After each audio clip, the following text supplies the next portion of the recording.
అంటే వీళ్ళ జీవనయానం సవ్యంగా వెళ్ళిపోతే చాలు, మిగిలినోడు ఏమన్నా చావని, దిక్కు మొక్కు లేని చావు ఏమన్నా చావని అన్నట్టు కోరుకుంటున్నారు.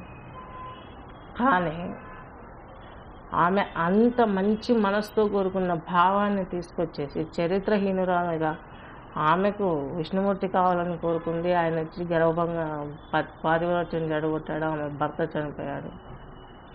ఆయన వచ్చి పాతివ్రత్యం ఆమె జడగొట్టలేదు, ఆమెకు ఆ సాత్విక గుణం దగ్గర నుంచి కూడా ఇంకొక స్టెప్ ఎక్కువ ఇచ్చాడు. భర్తలోని దుర్మార్గతత్వాన్ని, రజోగుణాన్ని సంహరించాడు. సాత్విక గుణాన్ని దాటించాడు ఆయన. గమనించండి, 3వ చక్రాన్ని.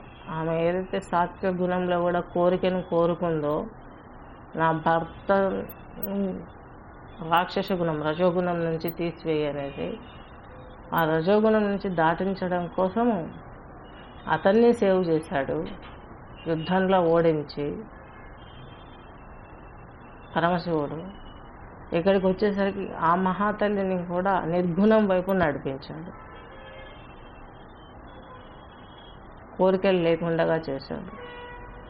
అతన్ని సంహరించగానే ఈమె మూర్ఛపోతుంది, విష్ణుమూర్తిని శపిస్తుంది అంటారు. విష్ణుమూర్తిని శపించదానే, మణిపూరక చక్రాన్ని ఛేదించడమే. మణిపూరక చక్రానికి విష్ణుమూర్తి అధిపతి. అక్కడ సంయోగాన్ని ఒకటి క్రియేట్ చేసి పెట్టేశారు, అది తప్పు. యోగశాస్త్రంలో లేదు, చరిత్ర, ఒరిజినల్ చరిత్ర. నిర్గుణానికి వెళ్ళి మోక్షాన్ని పొందింది, దేవతగా భూలోకంలో నిత్య పూజలు అందుకుంటుంది. ఈ చరిత్ర అంతా వదిలేద్దాం. కనీసం పాపం ఆ తులసి మొక్క హిందువులు పిచ్చాళ్ళని పూజిస్తున్నారు అనుకున్నా, ఆ తులసి మొక్క ఫుల్గా ఆక్సిజన్ వదులుతుంది కదా, డే అండ్ నైట్, రోజంతా రాత్రింబౌళ్ళు ఆక్సిజన్ వదులుతుంది. సైంటిఫిక్ రీజన్ ఏదైనా గమనించుకుందాం. పవిత్రమైందే కదా, ఆక్సిజన్ లేకపోతే మనం చచ్చిపోతాం కదా. ఆ కోణంలోనన్నా ఆలోచించవచ్చు కదా, తులసి పవిత్రమైంది అనేసి. క్షమించండి, పెద్దలు ఎవరైనా తప్పులు ఉంటే మన్నించండి.